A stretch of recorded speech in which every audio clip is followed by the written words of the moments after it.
Is it okay with everybody if we start letting all the participants in? Yes, that's fine with me.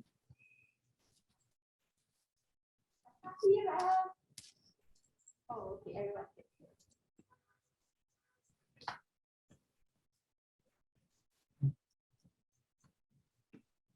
It's fine. It's fine.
Good morning, moderators, speakers, distinguished participants, ladies and gentlemen.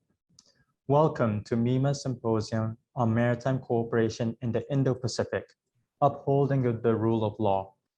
I hope everybody enjoyed yesterday's session, because today's session is entitled Disputes, Diffuse, and De-escalation, Navigating the Power Contest in the South China Sea. For the first thing that we're going to do, I would like to invite all our guests and speakers today for a group photo. May everyone please turn on the cameras and smile at the count of 3. 1, 2, 3. Thank you, everybody. I would also like to thank the Embassy of Japan in Malaysia and the Australian High Commission in Kuala Lumpur for supporting our program.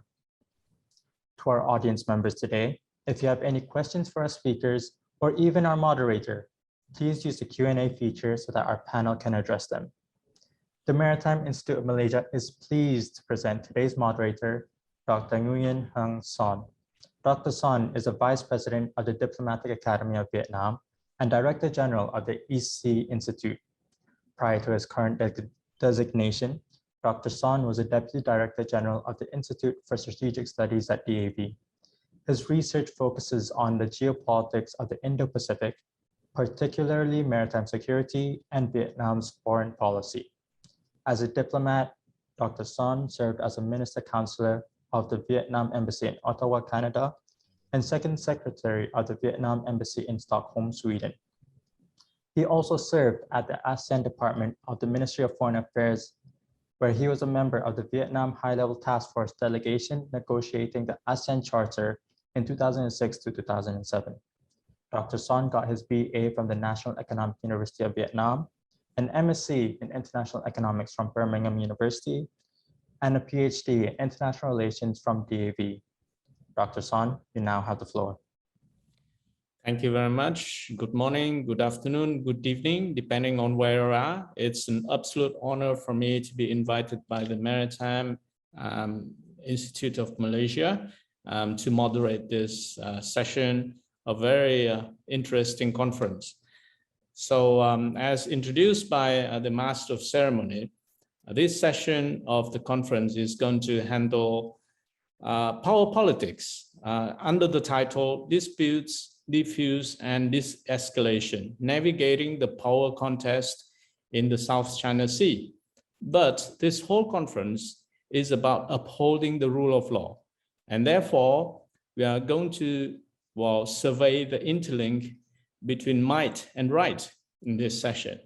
More specifically, we will, by a panelist of 3 distinguished legal experts, we are going to analyze how legal issues is being handled by the powers in this region in order to, well, project the rule of law and also to contest among themselves. We are going to look more in depth into the regime of freedom of navigations and overflight. We'll try to analyze the differences in the interpretation of the regime. And we also look at how freedom of navigation is being used as a means to enforce the rule of law, but also to signal or to send broader geostrategic messages.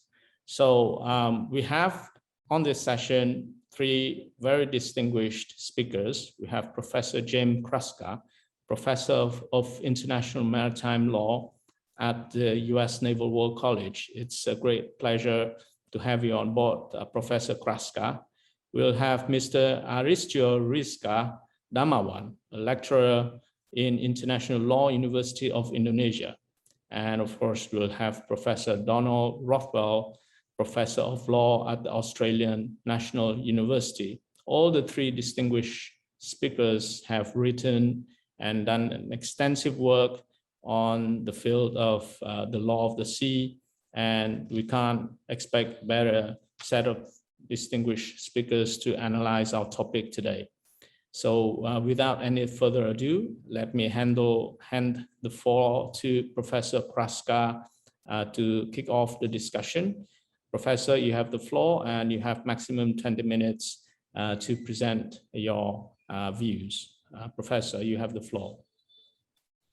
Thank you, Dr. San, and thank you very much to the Maritime Institute of Malaysia and the Ministry of Transportation in Malaysia, as well as the Australian High Commission in Kuala Lumpur and the Embassy of Japan in Malaysia.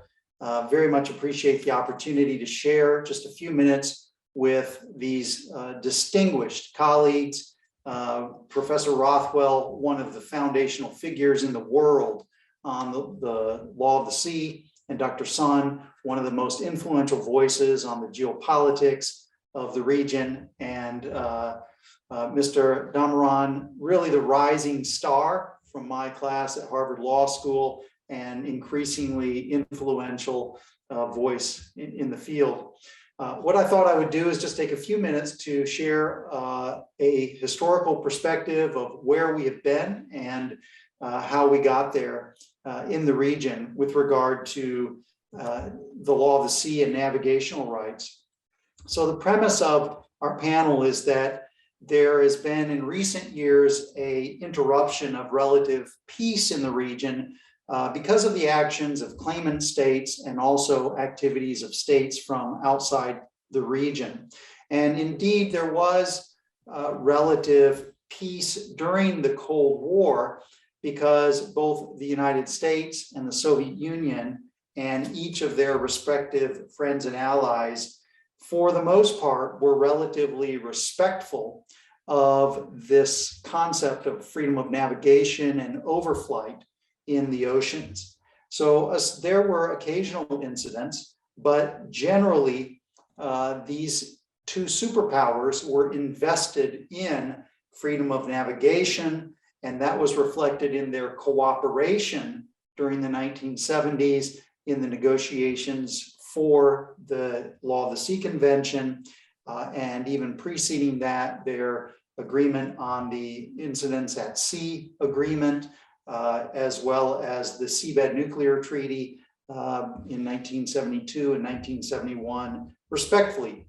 So the superpowers were both valuing strategic stability, and that included freedom of navigation. This applied particularly in the South China Sea, which we cannot forget is some 13 or 14 times the size of the Persian Gulf. This is not a small region, but one of the major bodies of water in the world.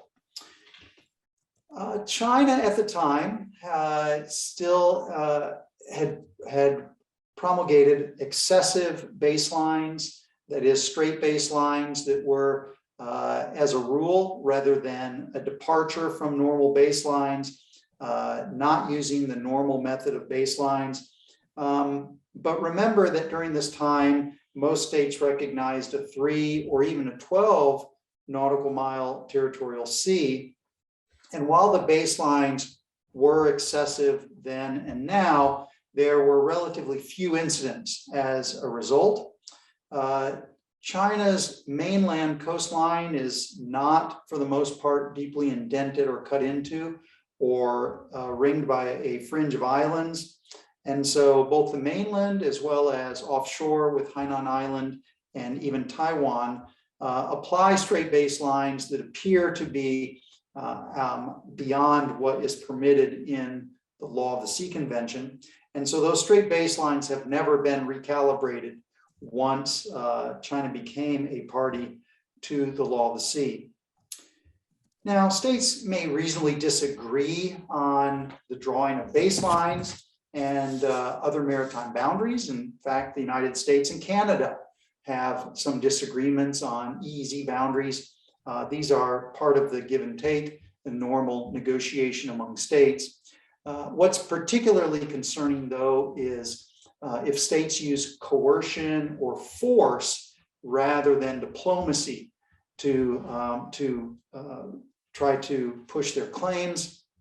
And this is something that's rather exceptional behavior, rather than bilateral or multilateral dialogue as states begin to arrive at a consensus on what constitutes a fair application of the law.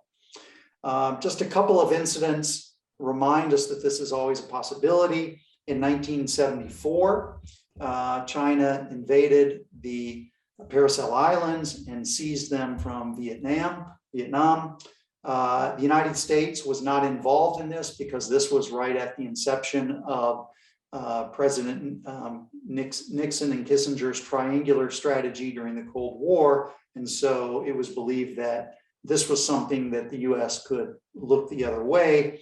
And it was at a time when Vietnam obviously was experiencing the war, and the leadership there was distracted in the North and the South.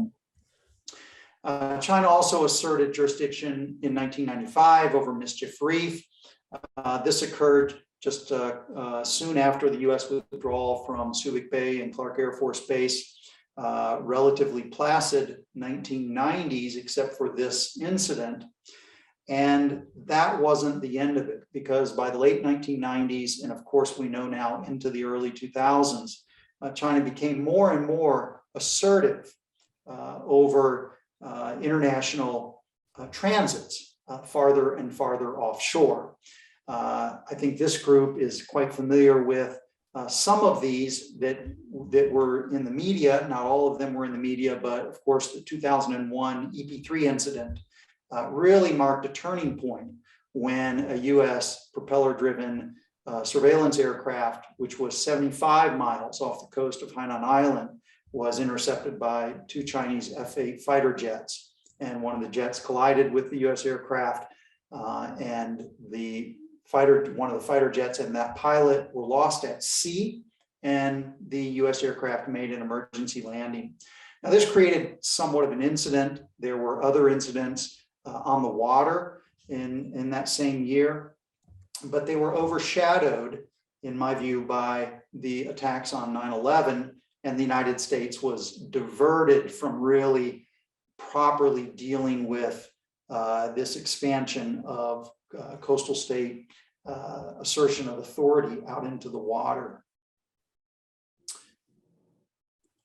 So some states had suggested during the negotiations for the Law of the Sea Convention that the coastal state should or ought to have a security interest beyond the territorial sea, beyond the limited rights in the contiguous zone, and proposals to memorialize that position in the Law of the Sea Convention were not put forward by China. They were put forward by some other states, including Chile and Ecuador.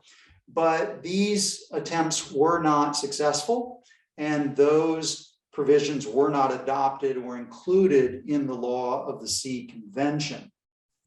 It's important to remember that the exclusive economic zone were rights that were granted by the international community over parts of the global commons, and these limited rights were ceded to the jurisdiction of the coastal state for the limited purposes in Article 56. That's different from having the coastal state grant permission for navigation by the ships and aircraft of other flag states. And so these areas were cut from the high seas, some 38 or 40% of the high seas, and never seriously envisioned that these areas would not be subject to freedom of navigation and overflight.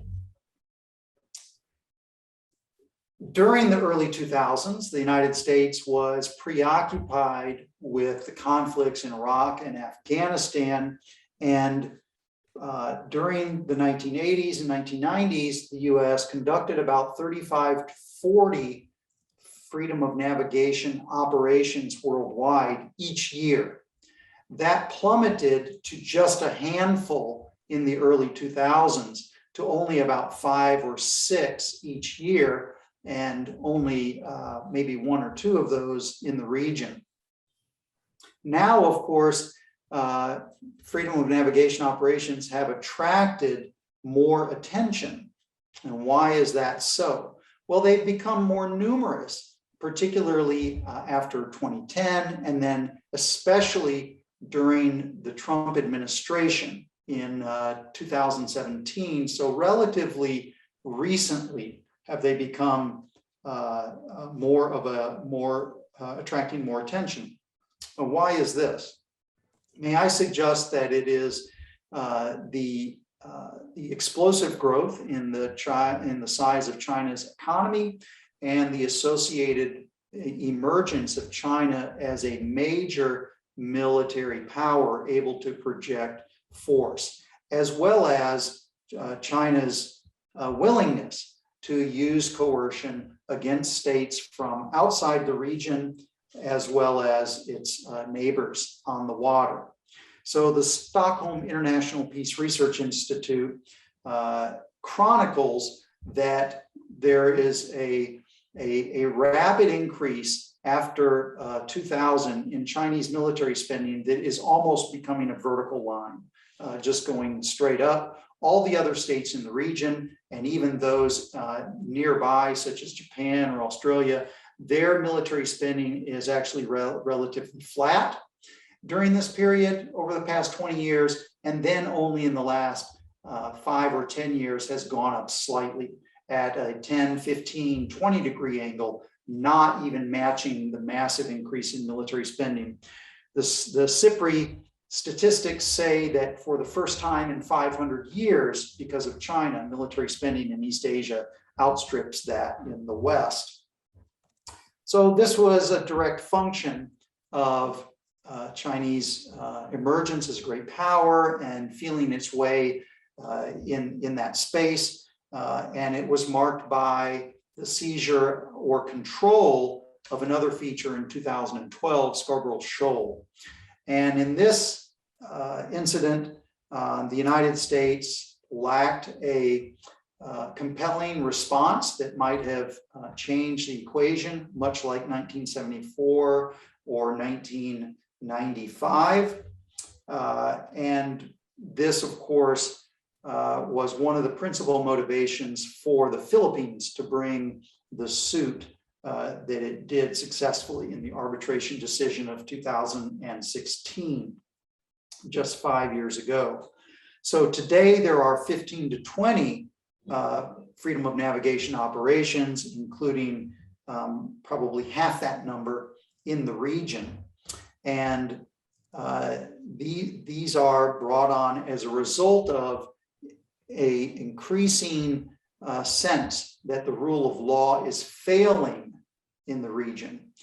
And freedom of navigation operations are simply sailing or transiting anywhere that international law allows. So the FON program is simply a program for seeking appropriate levels of approval for normal operations within the US government. That's all it means. It doesn't mean doing anything that goes beyond what's permitted in the Law of the Sea Convention, and as those rules are reflected in customary law. The United States has, and other countries, have sought to re-strengthen or reestablish the rule of law in the region through the application of other instruments, such as the 2015 Rules of Behavior that the United States and China agreed to, or the so-called Qs, as well as insisting on application of existing instruments such as the collision regulations, the Safety of Life at Sea Convention, and refocused on the law of the sea and flag state responsibility for behavior at sea for both warships as well as commercial fishing vessels. These have been largely unsuccessful, and that's caused the United States and other countries from outside the region to increase a naval presence there. And all of them have been challenged by the great power in the region for the lawfulness of their transits. And this includes Japan, India, Australia, France, the United Kingdom, Germany, of course, the United States, and even interestingly, Russia is increasing operations in the area despite having a relatively cordial relationship with mainland China. So as I come upon my conclusion, I would just take a step back and explain for a moment why in particular the United States is focused on freedom of navigation. This is because it's not because the United States is a powerful country. It is a powerful country, but actually it was even more heavily invested in freedom of navigation when it was a colony and when it was starting out.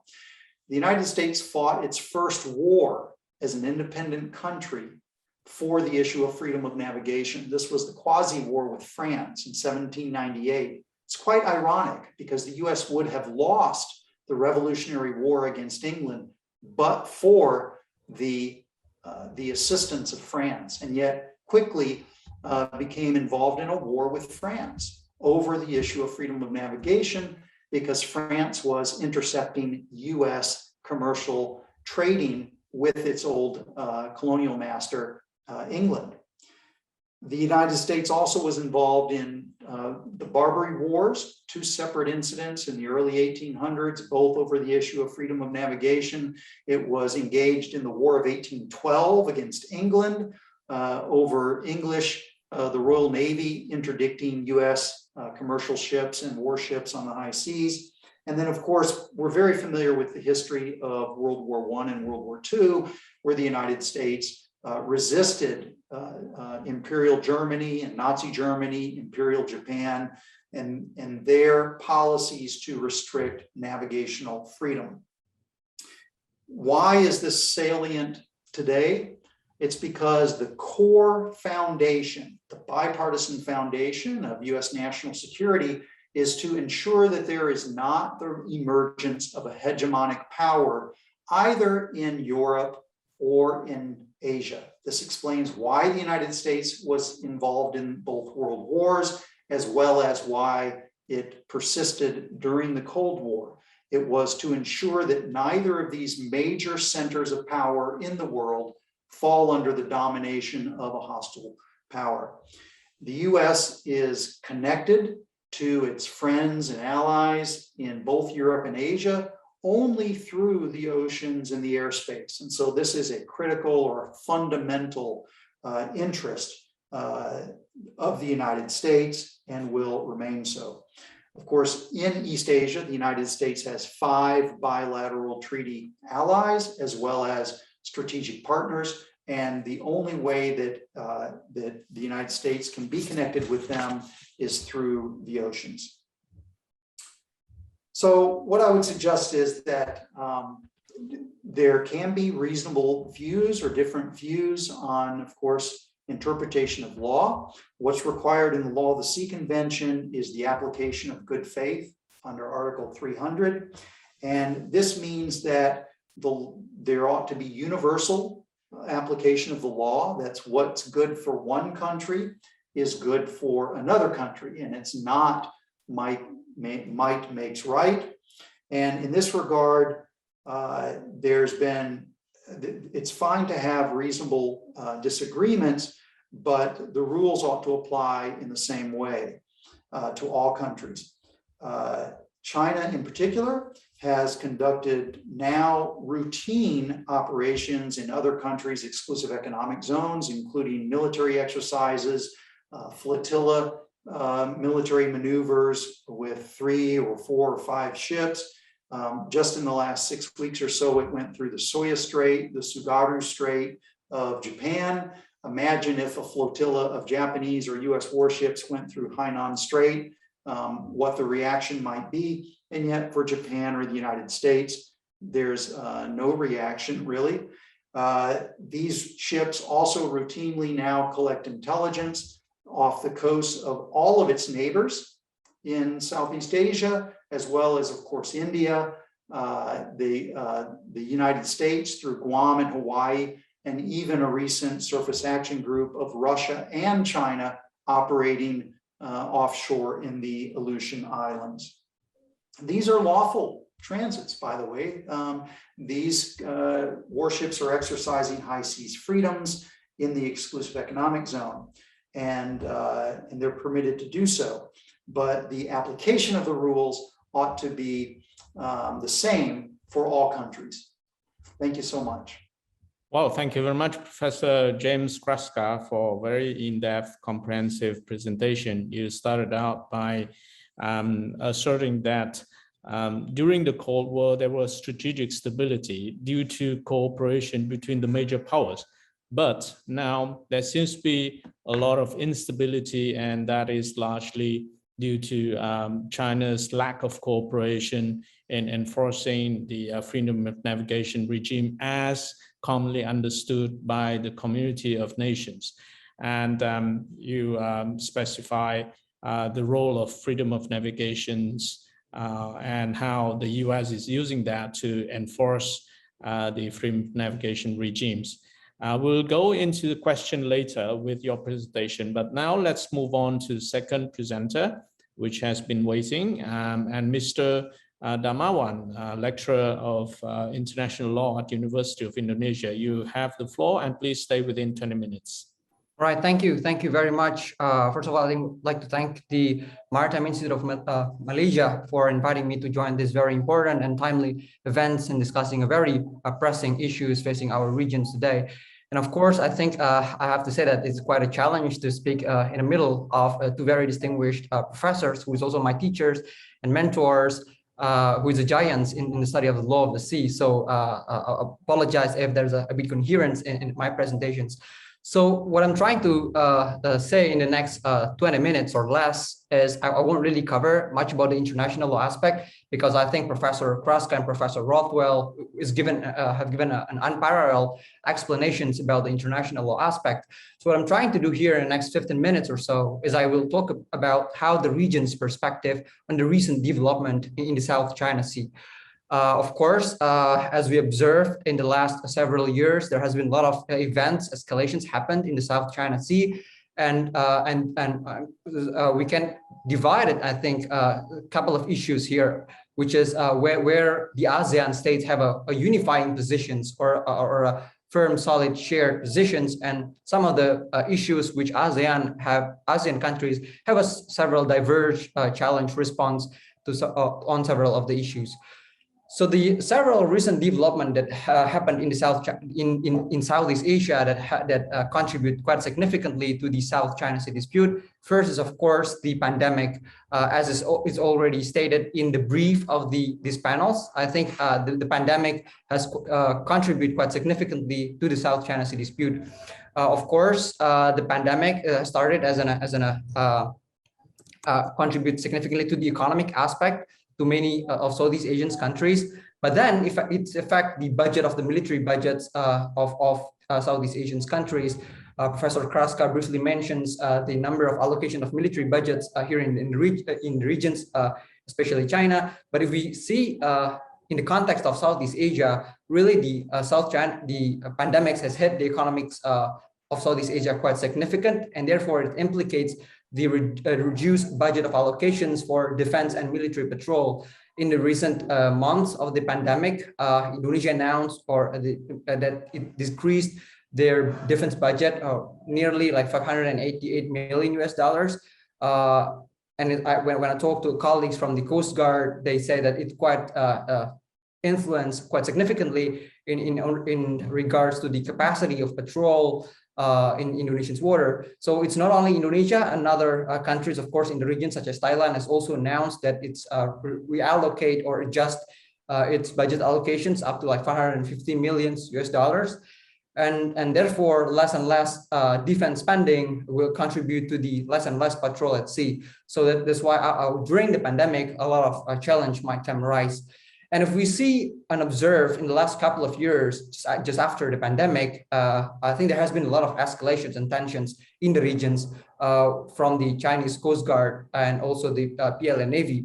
We are aware that there has been a lot of cases of incident with Malaysia and Vietnam, and of course with Indonesia. And until recently, in the last several months, the Chinese survey ships very often come to Indonesian's exclusive economic zones without Indonesian's consent. And also its rise very much an issues from the capacity of our Coast Guard to really patrol in Indonesia's exclusive economic zone. So I think the pandemic has put the common challenge for ASEAN countries. And of course, if we read news out there, there has been a lot of criticisms on how China used the opportunities during the pandemic to assertive and to enhance more presence in the disputed area. So another challenge which commonly faced by the ASEAN, of course, is the China's some of like domestic legislations. One of regarding to the Chinese Coast Guard. Yesterday, Dr. Makoto Seta has already give a brief presentation on what might be possible problematic issues surrounding the Chinese Coast Guard. It might be enforced presumably beyond the legitimate jurisdictions under the law of the Sea Convention. So it might risk more and more tensions, and also how it's allowed the PLA Navy to use of force. It's also quite problematic issues. And also in the last couple of months in September, China introduced a new declaration on territorial sea, which still very much ambiguous on to what extent it will be applied in Chinese waters, where they're asking informations for foreign ships that want to enter their territorial sea. And of course, as the theme of this panels is how ASEAN countries conducting or maneuvering in the geopolitical tensions and situations. Of course, the US-China rivalry has become a very much a concern for Southeast Asian countries, and it's in the same positions, I think, for all ASEAN states to maintain ASEAN centrality and neutrality amidst this major geopolitical rivalry. And of course, in the recent 2019, ASEAN introduced its Outlook on Indo-Pacific document, which mainly to secure the ASEAN centrality and neutrality amidst this geopolitical rivalry, which I will talk more on a bit later. So these are the current developments where ASEAN might have a common understanding and positions and challenge in the South China Sea. However, of course, if we observe the recent development in the regions, there's also several issues which ASEAN countries might have quite a diverge positions in responding to these situations. First is, of course, as Professor Kraska already mentioned briefly, in the last several years, there has been a lot of increasing of a military presence from the Western states. The US, of course, with the Freedom of Navigations program, numbers quite increasing in the regions. And other than that, other countries such as the UK have sent one of these biggest aircraft carrier, HMS Queen Belfast. Also, Germany sent its frigate to the regions. So the region's getting more and more militarized, and there's a lot of Western military presence here in the regions. And of course, also there has been a lot of increasing military naval exercise here in the regions. Indonesia with the US recently conduct one of the biggest ever military exercise. The Garuda Shield is involving more than 4,000 US Indonesian army. Also, there's a lot of naval exercise from India and Vietnam, from Australia and other maritime countries. So here is there's been a lot of increasing militarization or military presence here in the regions. And of course, also a bit to mention the recent AUKUS that has been introduced, very recent, that is basically to counter China here, influence in the regions. It's also quite contributed quite significant. It's the AUKUS from the regional perspective is trying to strengthen the US-led initiative in the regions, the free and open Indo-Pacific strategy, the Quad, and also how the extra regional power or unilateral options outside ASEAN here in the regions. If we quite observed the development since AUKUS was introduced, several ASEAN countries might have quite a different receptions or response to the issues. Singapore, Vietnam, and the Philippines, as written quite extensively, have welcomed or quite okay with the presence of AUKUS, but several other countries such as Indonesia and Malaysia is a bit worried with the new worry or cautious with the new security pact. But I think what I would argue here that AUKUS is not a threat to ASEAN and not a threat to any ASEAN member states, but as shared with by the Malaysian defense minister on observing on how China responds to AUKUS, this might be very important for the regions. But of course, we are still waiting on observing what would be the implications to this new initiative. Of course, the sovereign project will be here until 20 or 30 years, but how China might increase its military capacity and developments might also become a challenge for the regions, of course. The US-China rivalry here in the last several years is quite being more intense. And of course, after the introduction of AUKUS, I think the US-China rivalry here in the regions will still be here in the next few years or so. Of course, the US presence here is not something new. US have already have quite a strong, long histories about being here in Southeast Asia, but the really shifting foreign policy to Southeast Asia, I would say it's already been introduced since President Bush, for example, firstly introduced the Indo-Pacific, and also President Obama pivot to Asia, President Trump Indo-Pacific strategy, and also being continued by President Joe Biden. And of course, with the shifting foreign policy more in Southeast Asia, we see that a lot of increasing military naval presence here in the regions, not only from the US, but also from other Western European countries. And of course, a Chinese Western's presence here is also confronting or has something to do with the Chinese Belt and Road Initiative project, which is quite significant here in many Southeast Asian countries. So this increasing presence of global major power here in the regions has put ASEAN in a very middle of the situations. And therefore, as stated earlier, that ASEAN introduced the ASEAN Outlook on Indo-Pacific, which is led and initiated by Indonesia, which mainly to put ASEAN in the middle, so it's still open. It can have a cooperation with both the US and China.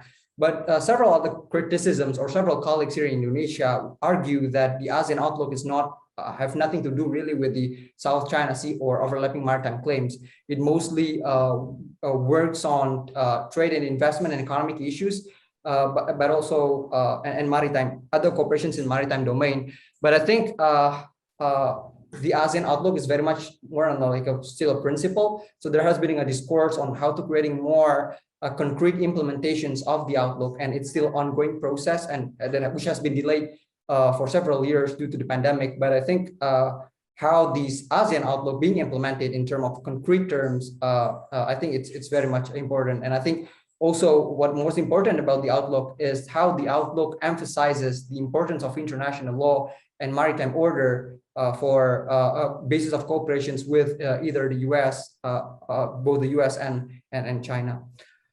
So even though that ASEAN might have a diverging positions towards or responding to the military presence or the AUKUS here in the regions, but I think the common core interest of all ASEAN states is how to create a peaceful and security in the regions, and also to avoid any tensions and escalations with any other states in the disputed area. So I think one of the most important solutions is to expedite the ASEAN-China Code of Conduct negotiations. One of my colleagues here in Indonesia, Ambassador Arif Hafaz Ugroseno, he told me that we would never see the South China Sea dispute resolved in our generations because it's way too complex. But the most important thing is how to maintain peaceful and security, and how to avoid any tensions and escalations here in the regions. So what might be the possible solutions is, of course, the Code of Conduct. Of course, it's important to be noted that the COC will not be the final solutions for the dispute. It won't dealing with the maritime entitlement or the future in the South China Sea. But I think it's very much important to create a mutual trust between all parties in the disputed area, and also to build a confidence and cooperations in the South China Sea. And of course, it's necessary to maintain peace and full and security. Several important notes here that all parties should agree in respecting international law. All claims should be based on UNCLOS.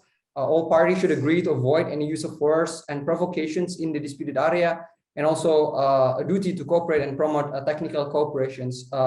There has been a lot of reports out there on how the marine resource, marine environment in the South China Sea has been quite affected due to the militarizations and also rivalry here. So it's really in the interest of ASEAN countries and China to finish the Code of Conduct. In the recent meeting in 2019, Indonesian Foreign Minister Retno Marsudi and also Wang Yi, the Chinese Foreign Minister, they have been agreed to finish the Code of Conduct in the late 2021, but I'm sure it won't be reached because due to the pandemic and the cancellations of in-person negotiations of the COC. So I think it would be better to postpone, but have a very concrete and also complied COC for both ASEAN and also China. Just several important or critical notes here about the COC. Of course, the negotiation has been close to our meeting, but there are several issues that has been raised as far as I know from the Indonesian government is regarding the geographical scope on where the Code of Conduct will really apply. Of course, Indonesia is a strong supporter of international law, and Indonesia would argue that the geographical scope and of the COC should be in line with the United Nations Conventions on the Law of the Sea. So all parties that negotiate the COC should be based on their claims for the scope based on the international law, a maritime zone that is legal under the United Nations Conventions on the Law of the Sea, for instance, 200 nautical miles for EEZ and continental shelf, and also. So that being said, that Indonesia don't want the COC being implemented in the area, the claimed area, which is contradict or not in line with international law, including of course, the 9-dash line, which I think we have a common understanding that it's breach international law, breach UNCLOS, and also as it has already been ruled under the 2016 tribunal's ruling. So the geographical scope, it's all very much important. Of course, COC won't be a legally binding instrument. It's becoming more on like a common perspective understanding. But the challenge is how to make sure that the COC will be complied by all the parties. So quite an interesting, also important idea is how the COC might create a body of monitoring and compliance, which assure the compliance, which can gather information about non-compliance and how to make sure that all the parties of the COC comply to not to violate any rules of international law and also not to violate any provisions in this COC. The ideas of monitoring and compliance mechanism has been exists in a lot of treaties, which treaties have an independent body consists of all member states, which gather information about in-compliance or so. So I think the most important thing is how to put all members here of the COC to comply to international law. And of course, I think dispute settlement mechanism is also a challenge, as we observed with what happened in 2016, where China does not recognize the tribunal's rulings. But I think it's also important for the COC to have some sort of like dispute settlement process if any parties violate either international law or the COC. So I think that's all from my presentations. So I think in the next few years, South China Sea will still be the main concern of the security concern of the regions. And it's affected by a lot of these developments, majorly driven by the US and China rivalry. And of course, how to strengthen the regional security architecture, and also how to avoid the escalations in the regions is very much in the interest of all ASEAN states. So I'm going to stop there. I'm looking forward if there are any discussions. Thank you. Well, thank you very much, Mr. Damawan, for the excellent presentation. You have captured the regional perspective on the geopolitics in the region, where you highlighted where regional countries might diverge in their responses or their views, such as on military presence of increasingly more Western countries and on new formations such as the AUKUS. We also highlighted where countries in the region might have common uniform position in responding to power politics or Sino-US rivalries, such as on forming the ASEAN outlook on the Indo-Pacific. And you highlighted the key challenge in the Code of Conduct negotiation. And I don't sense very optimistic views on the prospect of the COC being concluded anytime soon. So thank you very much, and save your energy for the Q&A later on. Now I'd like to invite Professor Donald Rothwell, Professor of Law at the Australian National University. Professor Rothwell, you have the floor. Thank you, Dr. Song. And can I just extend my thanks to the organizers and the sponsors for putting together this important event. My presentation today is going to focus on a slightly different perspective, but it will have ultimately a navigational theme to it.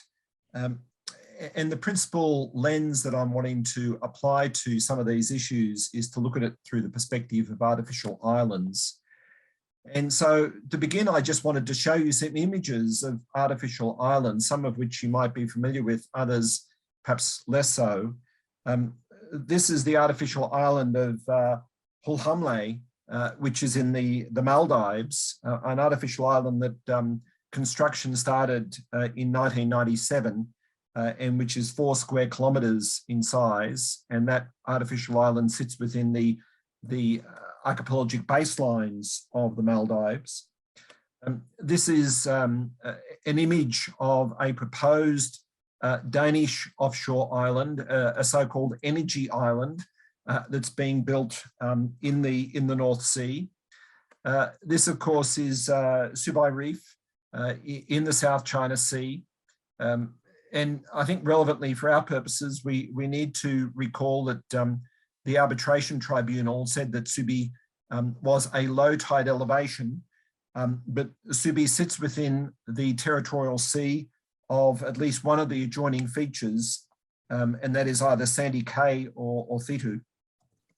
We've then got a more traditional example of an installation that Article 60 of the Law of the Sea Convention envisages, that we'll be very familiar with. Speaking about artificial installations and structures, what about the Sierra Madre? How did we possibly classify that when it was sitting grounded within Second Thomas Shoal? Was it some attempt to build some artificial installation or structure within Second Thomas Shoal? We've then got more familiar examples, the Palm Islands of Dubai, of course, And even in Australia, this here are the sovereign islands that are built, as you can see, within internal waters of Australia along the coast of Queensland. These islands, interestingly, were built in 1988 and have resulted in some very expensive real estate in southeast Queensland. So my opening point is that there are many, many examples of artificial islands, many of which are entirely legitimate and consistent with international law and indeed with the law of the sea. But as I said, I want to put a navigational perspective on some of these issues. And so this is the sort of structure that I want to take in terms of addressing these issues today. So if we start in terms of basic principles as to what is an island, we're all very familiar with these distinctions that we can find in Article 121 of the Convention and the definition of a juridical island to be distinguished from a juridical rock. And of course, we understand the important distinction between those two features in terms of a rock only having a territorial sea entitlement, not having an exclusive economic zone or continental shelf entitlement. And then, of course, we drop down to another natural feature, which is a low tide elevation, which enjoys none of those maritime dimensions, unless, of course, it happens to just sit within a territorial sea. So these are the key characteristics as to what is an island. And of course, the South China Sea arbitration went through those issues in some considerable level of detail and gave us a lot of new understanding in terms of some of those critical aspects. But of course, the critical dimension in terms of thinking about these issues vis-a-vis artificial islands is that an island under Article 121 of the Convention is critically naturally formed.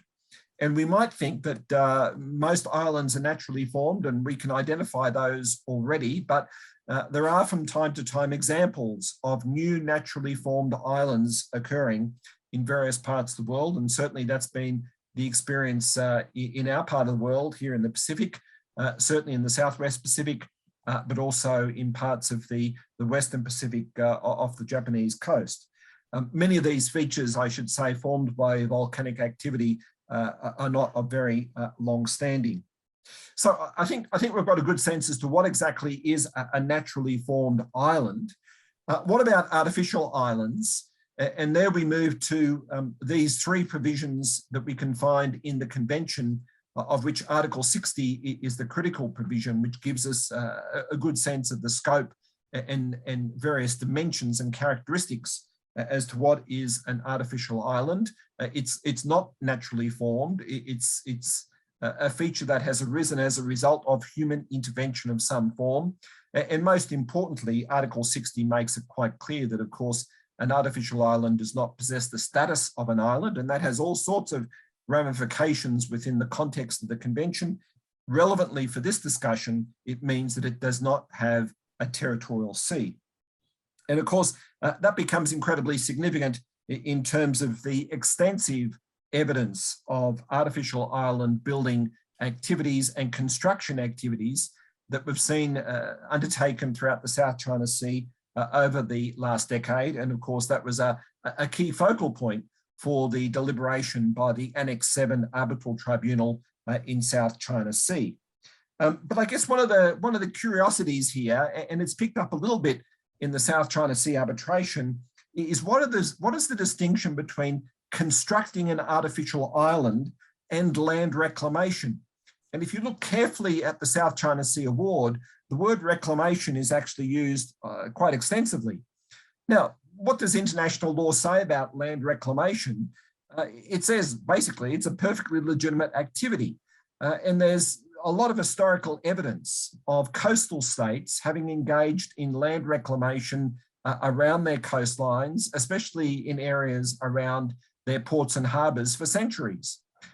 We saw some brief reference to land reclamation in the Pedro Branca case, where the International Court of Justice acknowledges that this is a legitimate sovereign act.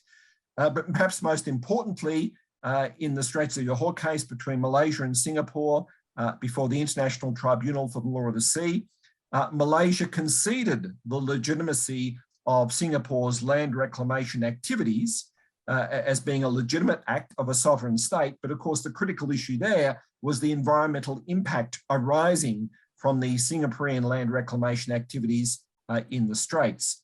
And of course, ultimately, that was one of the pivotal issues that was seized upon in South China Sea in terms of the environmental issues arising from China's artificial island construction activities. But in terms of land reclamation, just to come back to that, we shouldn't dismiss this as being an illegitimate activity. It's a very legitimate activity of a sovereign state. And perhaps the most obvious example within Southeast Asia is, of course, Singapore, where there's extensive historical evidence of land reclamation, but also recently some artificial island building activity. And from time to time, no doubt that may well raise some issues for Malaysia and Singapore, but it doesn't question the legitimacy of Singapore as a sovereign state to engage in land reclamation. But I guess one of the interesting questions that I've been looking at in terms of some recent research is when does land reclamation of a natural feature convert that natural feature into an artificial island? And on that point, the South China Sea arbitration is a little ambiguous and doesn't really give us any real clear answers as to that particular question. So in summary on that point, coastal states can build artificial islands in all sorts of settings, within their internal waters and within their archipelagic waters as a sovereign state, within the territorial sea, consistently with the rights and entitlements of that state as a coastal state, within the EEZ, consistent with Article 60 of the Convention, and also within the continental shelf, consistently with Article 80 of the Convention. And indeed, as I said, there are even entitlements with respect to the high seas, though they're not relevant for today's discussions. What are the limitations in terms of building an artificial island? Well, you need to be the legitimate coastal state and that you have legitimate territorial sovereignty. There are constraints then in terms of that artificial island not being one that can be used as the basis for adjusting your baseline. The artificial island, as we've said, doesn't generate a territorial sea. It doesn't become the subject, it becomes the subject of other constraints as per Article 60 of the Convention, and it doesn't create the construction process, providing it doesn't create marine environmental damage for adjoining states, it may well be permissible. So that's sort of a summary of artificial island issues. And if I'm permitted, I can just say that that's reflected in some work that I'm finishing in a new book that hopefully we will publish next year on islands and international law.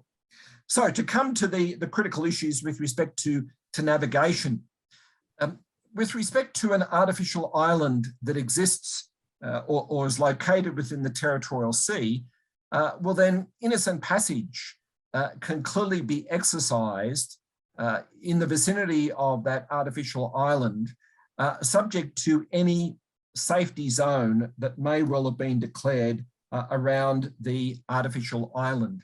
But if the island is 2 or 3 or 4 or 5 or 6 or 7 nautical miles offshore the coastal state's baselines, otherwise there are no other particular constraints that exists within it.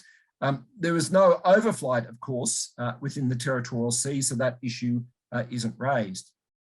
The more contentious issues and ones that are particularly relevant in the context of the South China Sea is that, of course, we know that artificial islands that have been built within the exclusive economic zone or the continental shelf, well then all of the freedoms of navigation that we understand that sit within the Law of the Sea Convention and historically under customary international law will of course prevail. The only possible constraints upon the freedom of navigation, and indeed the freedom of overflight, I should say, would be ones that relate to any safety zone that may have been proclaimed consistently with Article 60 of the Convention. And this becomes a critical issue in terms of one of the recommendations that I want to make to conclude this presentation. So one of the issues that arises here, particularly in the context of Southeast Asia and the South China Sea, is do the artificial islands that have been constructed in the South China Sea, do they generate a territorial sea. So here we get back to this question that I was raising earlier on in the presentation, and that is, where do we draw the distinction between land reclamation of a natural feature, where as a result of land reclamation of a natural feature, an island or a rock, as we understand those features under Article 121 of the Convention, they just become larger islands or rocks for the purposes of Article 121. And so Singapore might be a good example of the point I'm trying to make. Singapore has clearly been enlarged. It's clearly an island for the purposes of international law. There's nothing illegitimate about that. And as a result of those processes, Singapore has been able to push out its territorial sea baselines, which means that its territorial sea has effectively been extended further from the baselines as a result of those land reclamation activities. However, I think what the South China Sea arbitration clearly drew a critical distinction between was land reclamation of low tide elevations.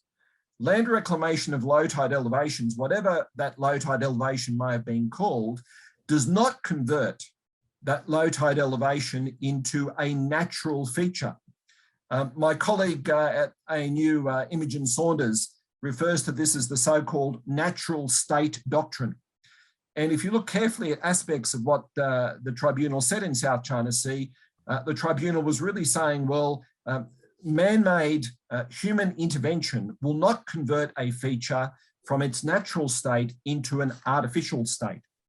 And that's why Subi Island is perhaps a good example of that. Subi Reef, I should say, is a good example of that, where the tribunal makes a reference to the fact that as far as it's concerned, in its natural state, Subi was a low tide elevation.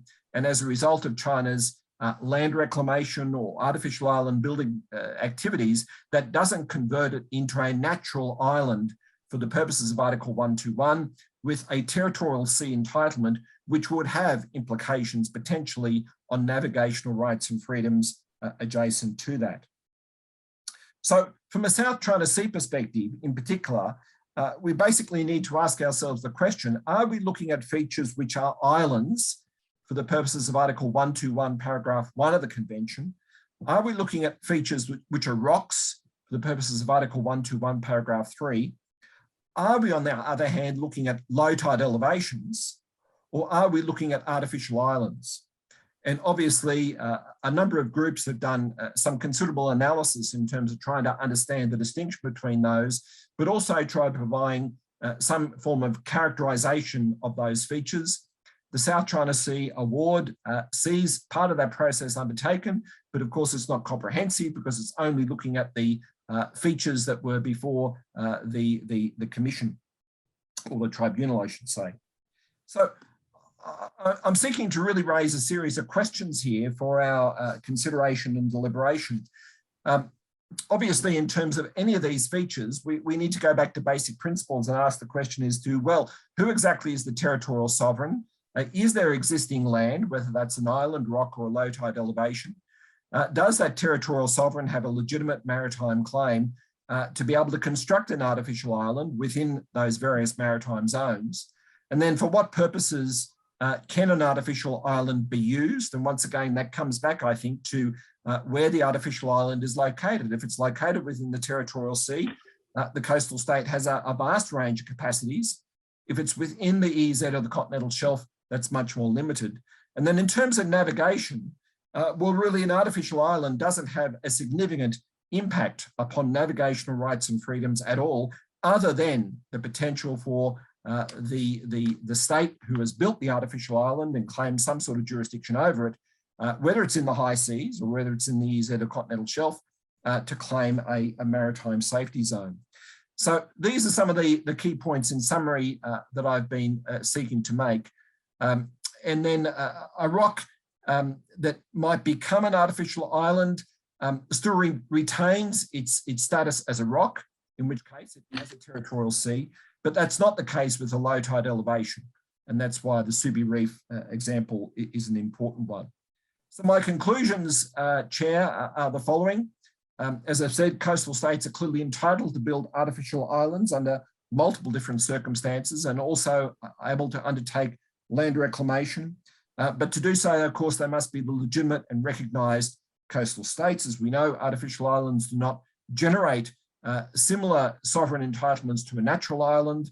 They do not generate maritime zones, but they may create some limited constraints with respect to a security zone as a result of navigation and overflight. And then the organisers asked us to provide some recommendations. And so one of my recommendations is to ask the question, is there a possible role here for the International Maritime Organization to try to resolve some of this ambiguity around safety zones in particular, consistently with Article 60 of the Convention? And if states do say, well, look, we've constructed an artificial island consistently with our entitlements under the Convention, we're seeking to proclaim a safety zone, what role is there for the IMO to oversee and endorse that type of proposal by the legitimate coastal state? Thank you very much, Chair. Well, thank you very much, Professor Rothwell, for a very in-depth analysis of artificial islands. And I think your conclusion is very clear, whereas land reclamations and artificial islands might not in itself be illegitimate activities, those action would not change the natural state of a feature. And even if it does not change the natural legal status of a feature.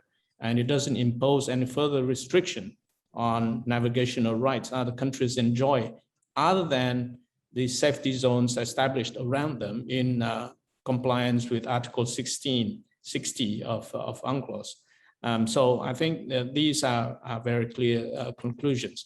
Now, ladies and gentlemen, we have listened to three distinguished panelists' presentation. All are very in-depth and comprehensive.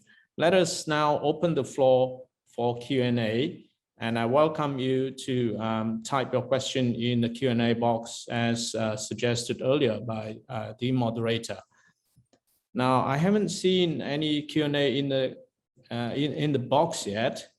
So let me use my right as the moderator to ask the first couple of questions.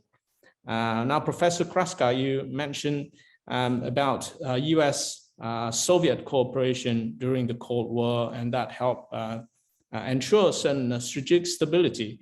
The question is, why haven't we seen such cooperation from China?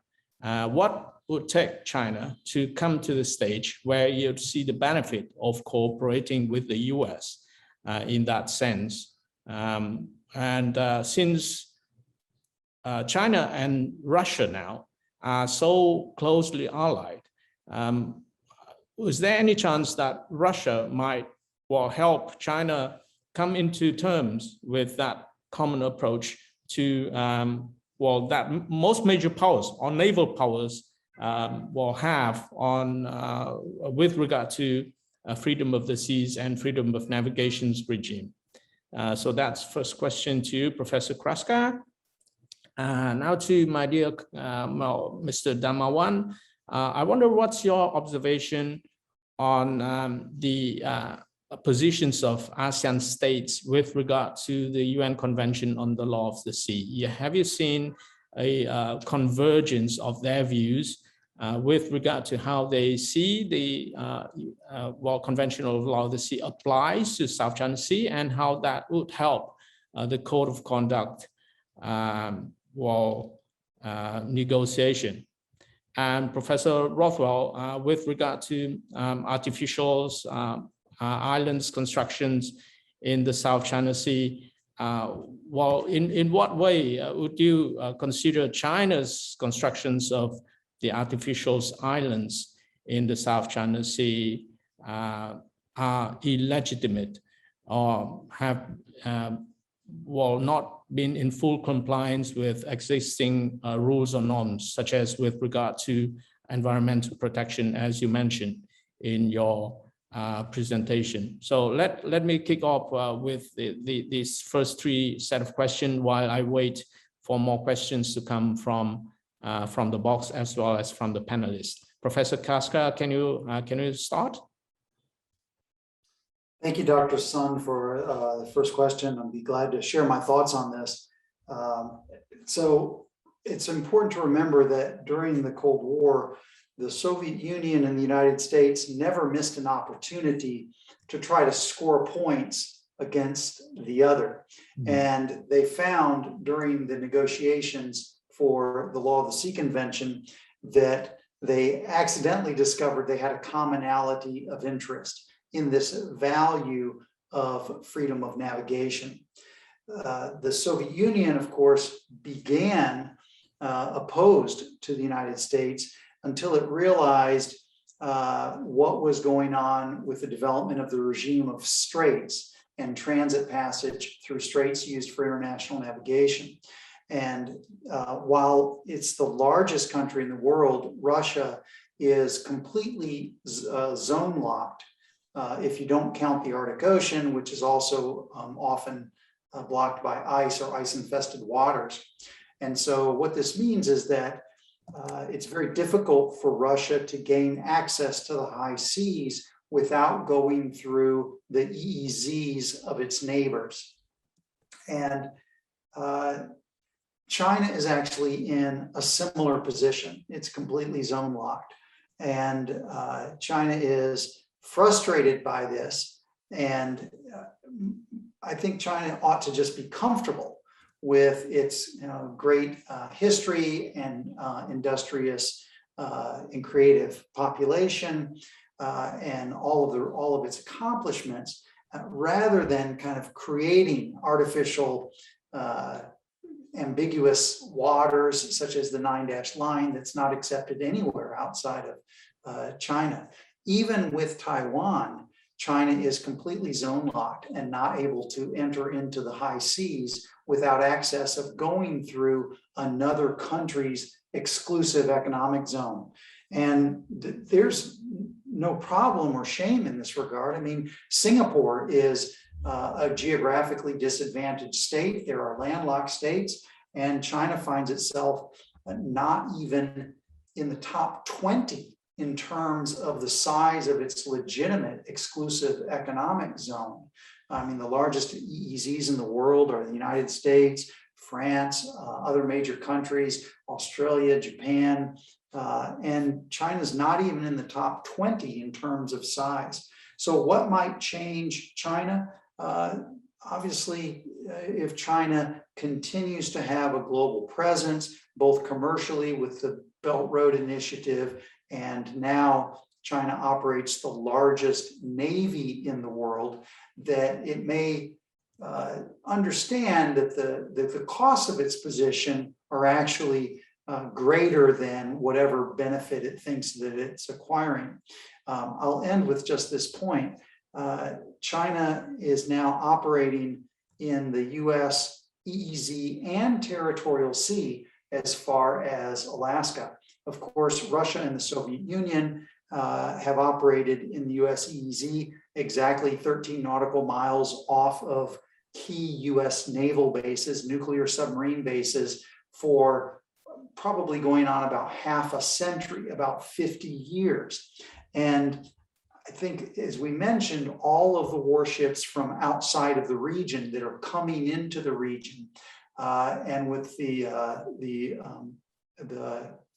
new submarine deal with Australia, the US, and the UK, all of these are signals that states just are not comfortable with one coastal state claiming territorial title over a body of water that is 13 or 14 times the size of the Persian Gulf.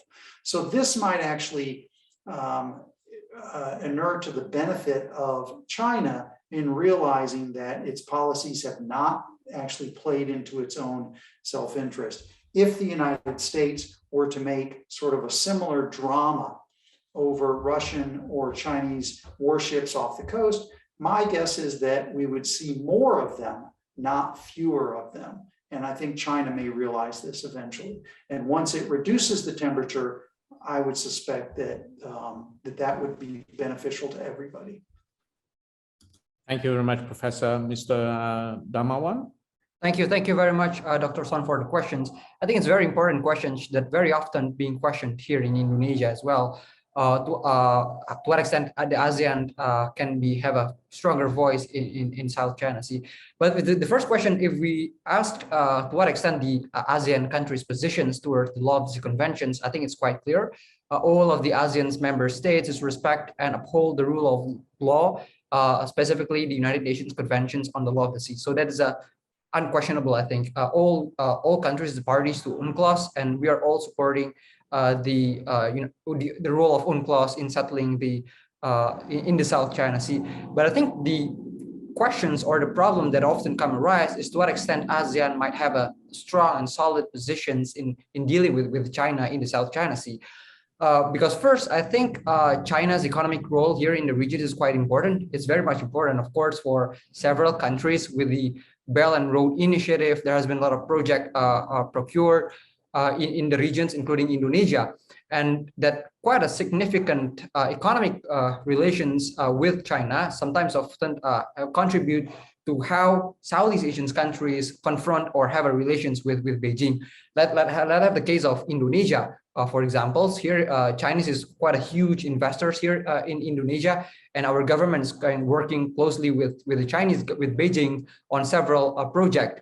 But on the other hand, there has been a lot of escalations, violations of sovereign rights in the North Natuna Sea, and that is, of course, being a challenge for Indonesia. So I think Indonesia is a strong supporter of international law and UNCLOS, of course, but in terms of how Indonesia dealing with or confront Beijing, it's sometimes a bit tricky, because in one hand we want a lot of investment and we don't want the dispute in the North Natuna Sea affect the Chinese investment here in Indonesia. But on the other hand, the public awareness here is demanding a strong response from the Indonesian government to respond to any escalations with Beijing. So I think it's quite tricky, and Indonesia, of course, try to balance these situations.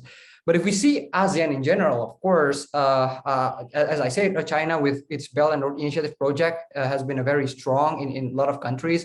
For example, like in Cambodia or Laos, which is not really a party to the South China Sea dispute, China have a very strong economic involvement there. So to push or to put, I think, ASEAN to have a strong voice, unifying voice in the South China Sea, it's a little bit tricky, or I would say we can't really expect go that way, because of several countries have a strong have an involvement in the South China Sea, but other countries is not. And the economic interests of those countries with China, I think, also influence how we have a voice or how we confront Beijing in any escalation. So I think it's quite tricky, and all ASEAN countries, I think, want to balance in responding strongly to Beijing in issues surrounding the South China Sea. But on the other hand, we really don't want to affect the investment, the climate investment, or cooperations and economic sector with Beijing in that matter. So I think ASEAN will remain don't have a very strong voice.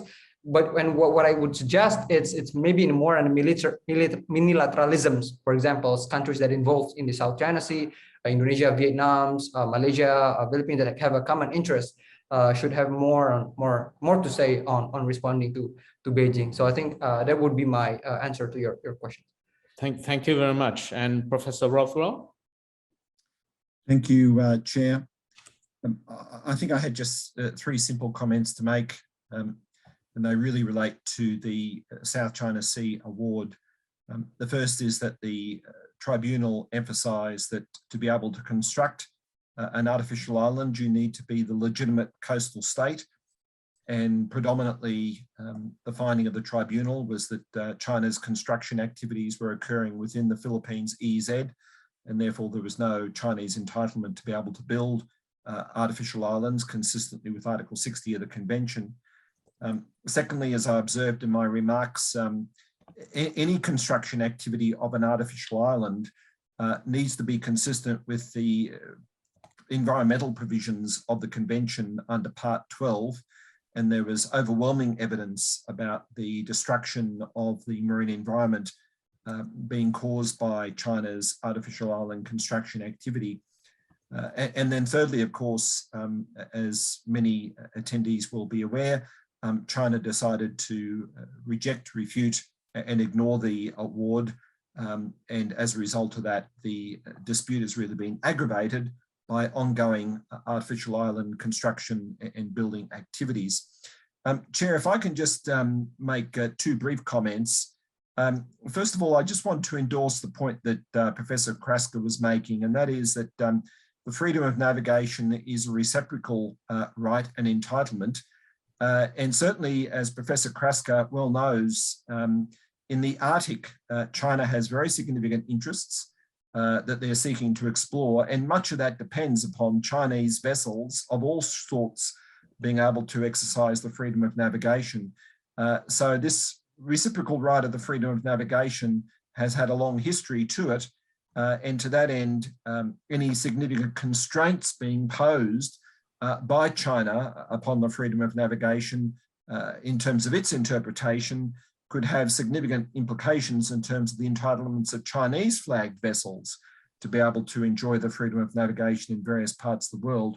And finally, Chair, I will strongly emphasise, I'm not speaking here on behalf of the Australian government, nor am I a security specialist, but I think it just would be useful for attendees to recall that in 2016, Australia agreed to buy 12 conventionally powered French submarines. I'll just restate that, 12 conventionally powered French submarines. That decision was made in 2016. What we've seen in the last few months is a decision to scrap the French deal and enter into an agreement, which hasn't been formalised, to eventually acquire 8 nuclear-powered submarines.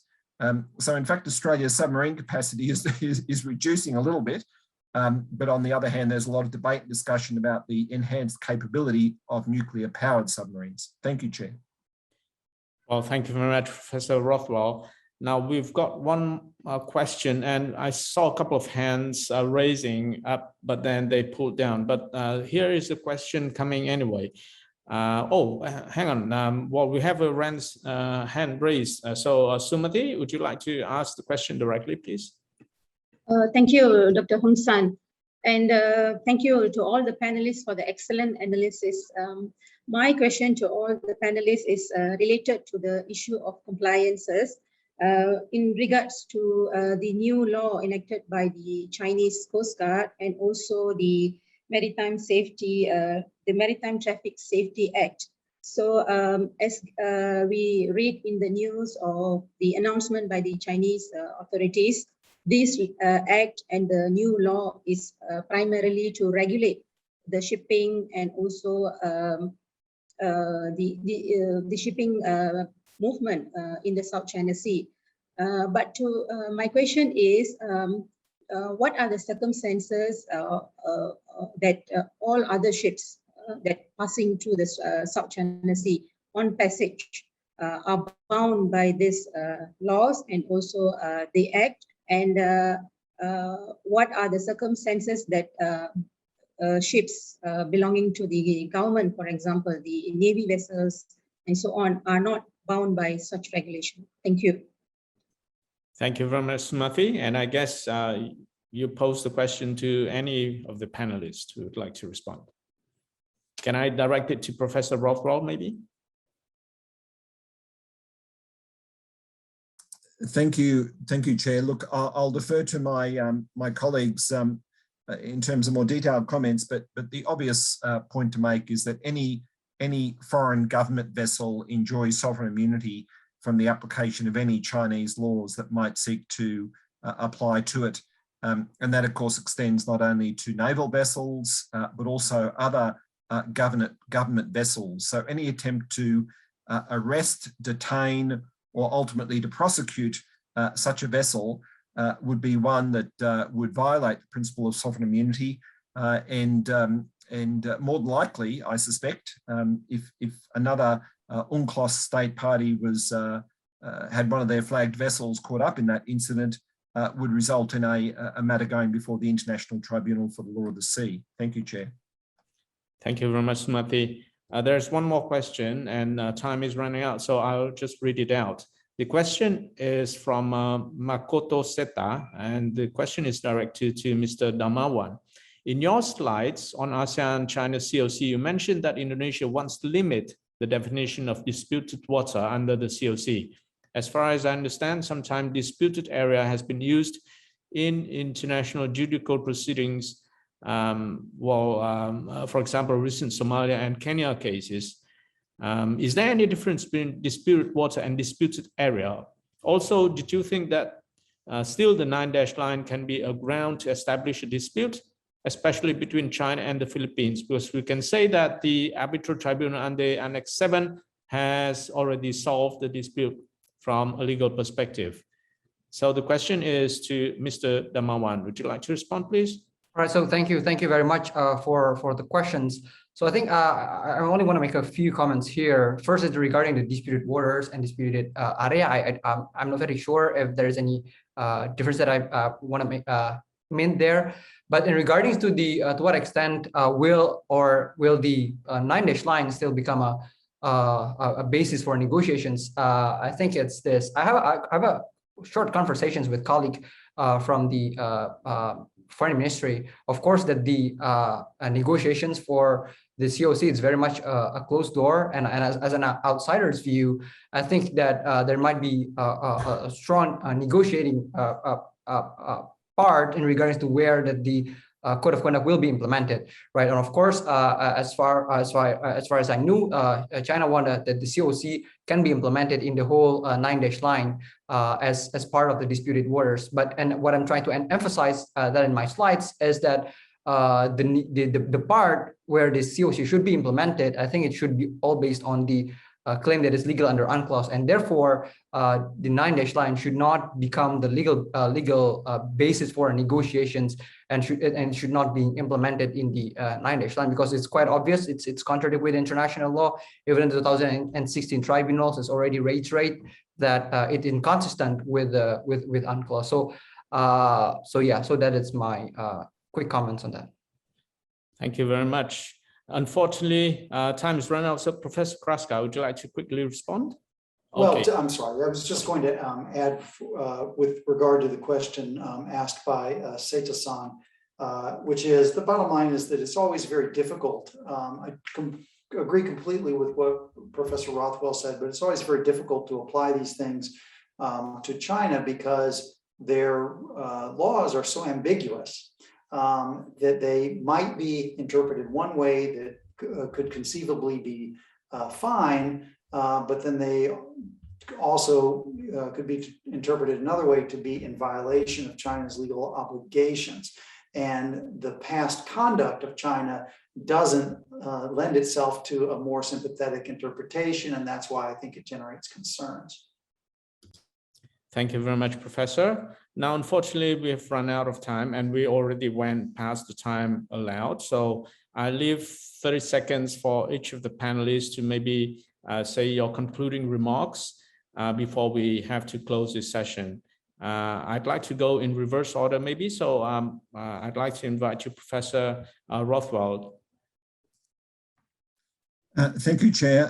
I just have 2 comments to make. The first is that I think some of the issues that we've been speaking about would be enhanced by United States accession to the Law of the Sea Convention. And secondly, I commend the comments from my colleague, Dr. Danawan, in terms of the way in which an ASEAN-China code of conduct would be able to at least give more focus to the law of the sea within the region. Thank you.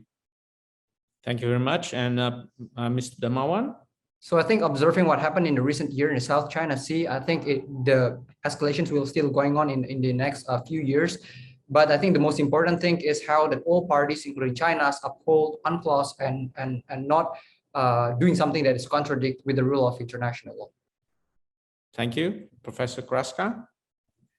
Thank you very much. Completely agree, Don, with your friendly reminder that the United States, because of our political system, has not yet been able to join the Law of the Sea Convention, even though it complies with the provisions, except for seabed mining. This is something that is greatly in the U.S. interest and in the interest of the community of states that would strengthen the rule of law. So there's homework to be done on this side of the Pacific Ocean. Finally, I would say that I would be rather skeptical of any benefits that would restrain China from the code of conduct process. Unless there is a change in Beijing, I believe that this is simply something to sort of keep other states occupied as China builds its position in the region. Thank you. Thank you, Professor Kraska.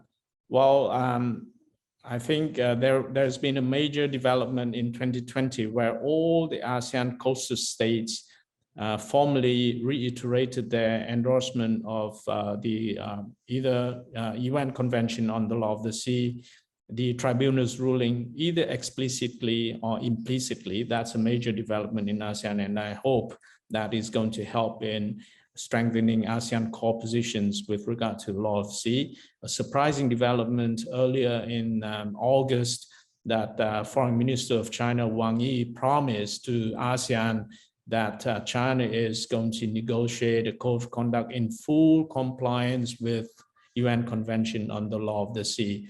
Let's take their words for what it is and continue this conversation on the law of the sea and how it applies to the South China Sea context and the role of partners like Australia, United States, the European Unions are extremely important in order to solidify the universality or understanding of the law of the sea, not just in the South China Sea, but universally. So with that concluding remarks, I wish to thank all three distinguished speakers for their excellent, impeccable contributions this morning. And I'd like to thank Mima once again for giving me the opportunities. And I'm sorry for dragging you a little bit over time, but we've had a very useful in-depth discussion.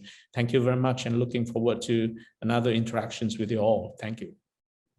I would like to thank our moderator, Dr. Son, and our speakers today for their informative presentations and fascinating exchange of ideas regarding navigating the power contest in the South China Sea. I want to express our gratitude once again to the Japanese Embassy in Malaysia and the Australian High Commission in Kuala Lumpur for their support. I hope you enjoyed our second session, and we look forward to seeing you tomorrow at 3 p.m. in our third and final session entitled Beyond Security, Strengthening the Rule of Law for Sustainable Development in the Indo-Pacific's Maritime Domain. To each participant, you have our sincerest gratitude for your continued support of MIMA activities. Thank you and have a pleasant day.